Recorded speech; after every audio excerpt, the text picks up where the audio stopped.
एक बार एक राजा घोड़े पर सवार होकर राज्य में विचरण करने चला। एक घर के दरवाजे पर उसने एक बहुत सुंदर स्त्री को देखा। जवान स्त्री थी और जवान में विधवा हो चुकी थी। राजा का मन आ गया। राजा तो कई सारे विवाह कर सकते हैं। राजा ने उस स्त्री को कहा कि मैं आपसे विवाह करना चाहता हूँ। स्त्री ना कैसे करे, दंड मिल जाएगा। उस स्त्री ने कहा ठीक है, आप कल मेरे घर पर आइएगा, आपको विवाह करना है तो। दूसरे दिन राजा तैयार होकर बड़े उत्साह से उस स्त्री के घर पर आया। दरवाज़ा खटखटाया। स्त्री ने दरवाज़ा खोला।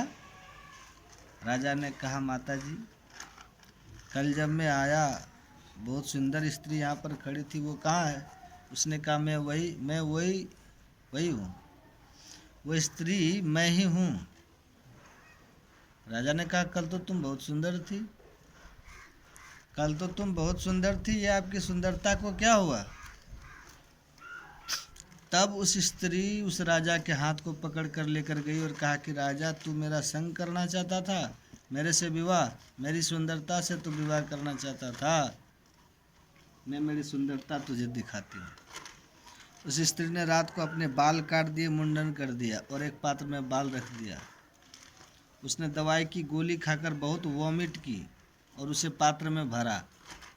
उस राजा को लेकर के कहा कि मेरी सुंदरता से शादी करना चाहता है ना, ये है मेरी सुंदरता, ये बाल, ये वॉमिट, ये खून, ये मांस, ये मज्जा।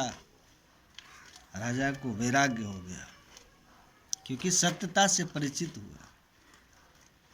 देखा जाए तो हमारे शरीर में मांस, मज्जा, हड्डी, मल, मूत्र, खून, पित्त, कफ, इसके अलावा क्या है? लेकिन ब्रह्मा जी ने एक चमड़े में इसे ढाल दिया है और बस इसी को हम देखते रहते हैं, चुंबन करते रहते हैं, आलिंगन करते रहते हैं और सोचते हैं यही भोगने में सुख है, आनंद है।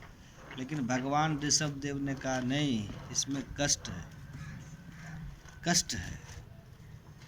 संसार की कोई भी वस्तु आप ले लो, ये मोबाइल जब से आए हैं हम मानते हैं कि सुविधा है, लेकिन सबसे बड़ी प्रॉब्लम मोबाइल बन चुका है। एक दिन भी आप ऑफिस ले जाने में भूल जाओगे तो बेचैन हो जाओगे। और जब से मोबाइल आए हैं झूठ बोलना इतना शुरू हो गया है, ये वास्तव में दुर्गति है। इसका अच्छा उपयोग किया जाए तो अच्छी बात है, लेकिन ये जितने भी भोग हैं मात्र कष्ट देते हैं। भगवान ऋषभ देव ने कहा मनुष्य जीवन भोग भोगने के लिए नहीं है, क्योंकि मनुष्य जीवन में भोग भोगेंगे, कष्ट के अलावा कुछ नहीं मिलेगा। यदि आप बुद्धिमान होंगे, आप सोचकर याद कीजिए, जितने भी भोग भोगे हैं मात्र कष्ट, और जितने भी भोगोगे फ्यूचर में कष्ट ही मिलेगा, क्योंकि ये भगवान का वचन है। और इतिहास में महाराज पुरूरवा ने तो यहाँ तक कह दिया, किसी आदमी को संसार की सारी संपत्ति दे दो, संसार की सारी रेस्टोरेंट उसके नाम कर दो, सारी स्त्रियां उनको दे दो और लंबी उम्र दे दो, और फिर भी उसे कहो कि इसे भोग कर आप सुखी हो जाओगे, वो तब भी सुखी नहीं हो पाएगा, क्योंकि भोग में सुख है ही नहीं। ये तो जब से पैदा हुए हैं ये मीडिया के द्वारा, दुनिया के द्वारा भरा गया है कि भोगों में सुख है, इसलिए हम